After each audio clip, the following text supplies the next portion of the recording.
आज बारामती विधानसभेच्या पोटनिवडणुकीच्या अर्जांची छाननी प्रक्रिया पार पडली। यामध्ये राष्ट्रवादी काँग्रेस पार्टीच्या महायुतीच्या अधिकृत उमेदवार सुनेत्रा पवार यांच्यावर अपक्ष उमेदवार अभिजित कांबळे यांनी आक्षेप घेतला। खरं तर यामध्ये सुनावणी झाली। सुनावणीमध्ये नेमकं काय झालं आपण जाणून घेऊ। आपल्यासोबत स्वतः अभिजित कांबळे आहेत। काय सांगाल, काय नेमका तुमचा सुनेत्रा पवारांच्या अर्जावर आक्षेप होता?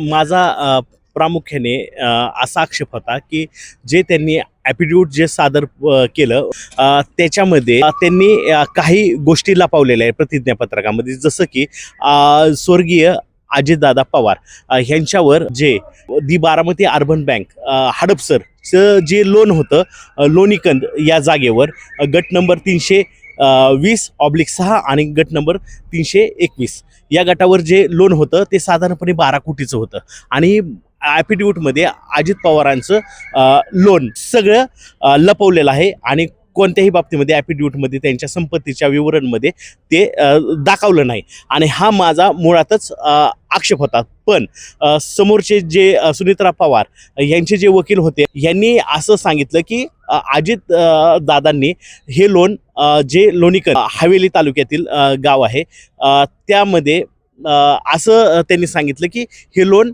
आयान मल्टीस्टेट कंपनीसाठी घेतलेले होते आणि कंपनीचं विवरण देण्याची काही गरज नाही। पण मी काय म्हणलं की जेवढे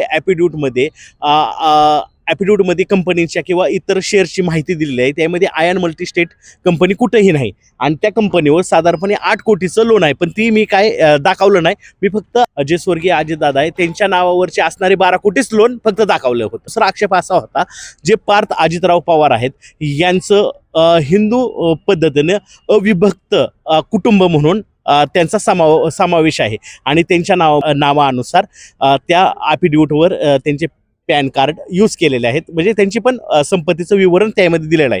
पण ढेकळवाडी जे बारामती तालुक्यातील ढेकळवाडी आहे गट नंबर 410/21 या गटातील संपत्ती जी काय त्यांच्या नावावरची जमीन आहे त्याचं मूल्यांकन किंवा ते जे प्रॉपर्टीचं मूल्यांकन न करता ती बाब लपवलेली आहे आणि ती मी निदर्शनास आणून आणि संबंधित कागदपत्र सादर करून जे निवडणूक निर्णय अधिकारी आहेत त्यांच्यासमोर ती सादर केलेली आहे। दुसरी बाब अशी आहे, तिसरी बाब जी महत्त्वाची आहे की हिंदू अविभक्त कुटुंब प्रमाणे जे कुटुंब रचना असते त्याच्यामध्ये अजितदादांचे जे सुपुत्र आहेत पण यांचं नाव लावलं नव्हतं आणि त्यांच्यावर जे असणारं पंजाब नॅशनल बँकेतलं 18 कोटीचं लोन आणि इतर बँकेचे असे एकूण 100 कोटीचं लोन दाखवलं नाही। त्यांच्या संपत्तीचं विवरण कुठल्याही प्रकारचं दाखवलं नाही। ती एक बाब लपवलेली आहे की आणि त्यांच्या नावावरची जी MIDC स्थिर गट नंबर E1 E5 हे जे तांदळवाडीमधला गट नंबर आहे कॅफे वेटेज कंपनी म्हणून आहे जे आता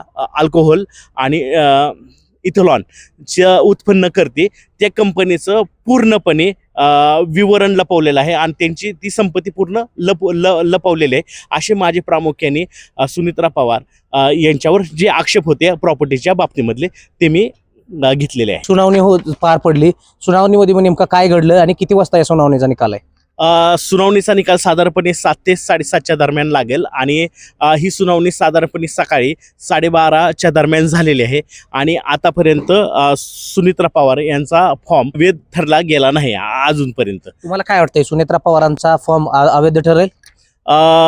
मला आता कसं आहे, कायदेशीर बाबींवर बोलणं उचित वाटत नाही, पण मागच्या अनुभवावरनं वाटतं। लोकलचे जे अधिकारी असतात माझा पहिल्यापासून आक्षेपच असतो ऑब्झर्वर अजूनपर्यंत आपली भूमिका मांडताना काय अजूनपर्यंत जे सिंग म्हणून ऑब्झर्वर आहेत ते आपली भूमिका मांडताना काय स्पष्टपणे काय दिसत नाहीत आणि मला काय हे इलेक्शन जरा काय व्यवस्थित वाटत नाही। तुम्हाला काय वाटतं मग या सगळ्या प्रक्रियेदरम्यान जर या सुनेत्रा पवारांचा अर्ज जर अवैध ठरेल किंवा नाही ठरेल, या सगळ्या प्रक्रियेदरम्यान तुम्ही न्यायालयात दाद मागणार आहेत का?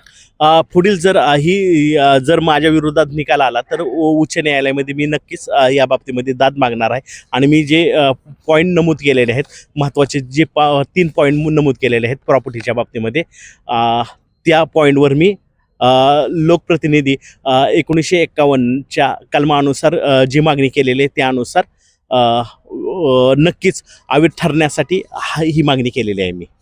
तर खूप खूप धन्यवाद. हे होते अभिजित कांबळे ज्यांचा अपक्ष उमेदवारी अर्ज आहे. खरं तर सुनेत्रा पवार यांच्या उमेदवारी अर्जादरम्यान खरं तर अभिजित कांबळे यांनी महत्त्वाचे जे काही आक्षेप नोंदवलेत यामध्ये सुनेत्रा पवारांकडून काही संपत्ती लपवल्याचा आरोप अभिजित कांबळे यांनी केलाय.